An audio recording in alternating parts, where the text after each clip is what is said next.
So let's then look at some of the additional rules as far as how a thesis works within a college essay.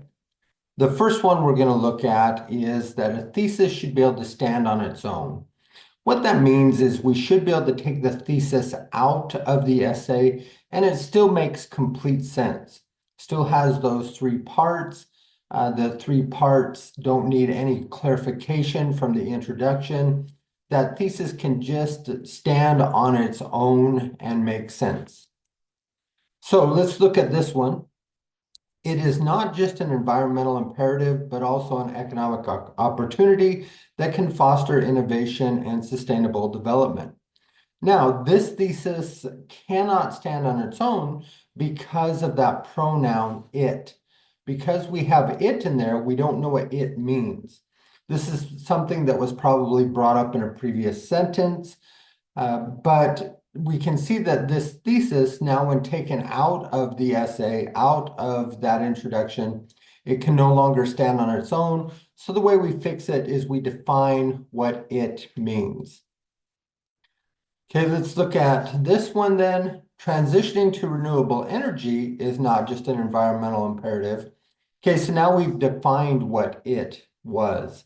It's transitioning to renewable energy.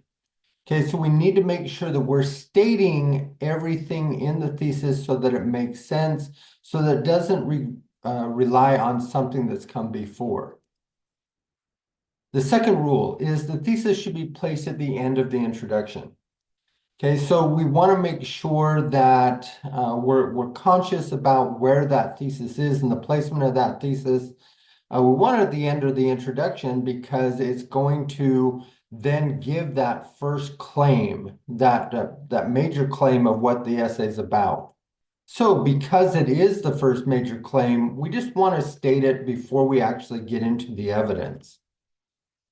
This helps the student writer with their organization. So now as a writer, you can see what I'm going to be supporting and what my criteria are and the direction of my essay. Now, one good thing that I would recommend is once you have a thesis, as you're going through your paragraphs and writing your paragraphs, take that thesis, write it on a 3x5 card, and hold it up to each paragraph.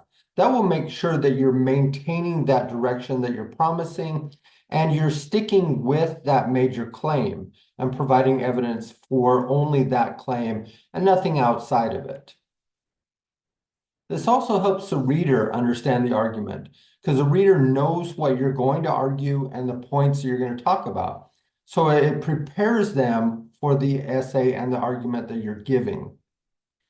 And then it helps the instructor. When I'm grading an essay, I can see, okay, so here is what the major claim is. Here's where I'm going to look for evidence. I know what the direction is throughout your essay. I know what you're going to be supporting throughout and what you're not going to be supporting. Okay, so this is going to help me in grading that essay as well. So the next rule, a thesis should also be contained with a single sentence. Now, if we're writing maybe a 10-page paper or a 20-page paper, perhaps we'll have a longer thesis, might even take up a paragraph in order to cover everything that's going to be argued within that essay. But for a typical 4-page essay, really the thesis should be able to fit within one single sentence. So let's look at this one. The rise of automation and artificial intelligence is transforming the workforce. Because of this, policies and learning should focus on adaptability. This should be a focus in high schools, colleges, and internships.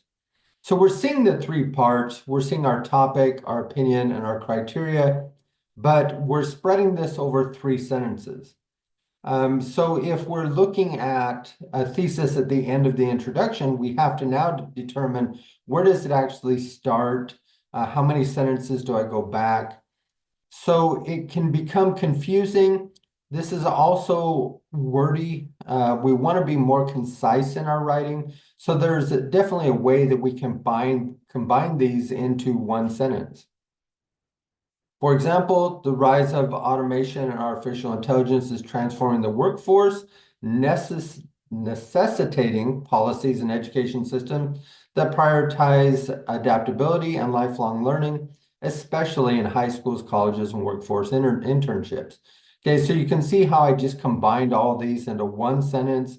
That makes it easy to determine what the thesis is and where the essay is still going. And then finally, all claims in a thesis must be supported within the essay.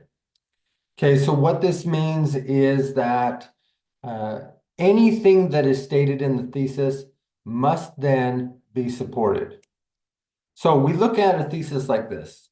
Everyone wants a better life, and comprehensive immigration reform is essential for addressing labor shortages, ensuring border security, and upholding the values of diversity and human rights. What I imagine the writer intended is to talk about immigration reform, and these are the criteria. However, we have this beginning claim, everyone wants a better life. Because that's in the thesis, that needs to be supported. So how do you support that initial claim of everyone wanting a better life? We would need to bring in a lot of evidence that is unnecessary. It really doesn't advance the message of immigration reform.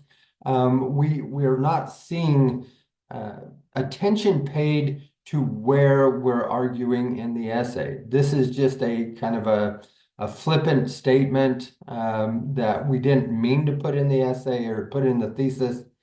And yet, because it's in there, it needs to be supported. So instead, we just take that out and say comprehensive immigration reform and go from there.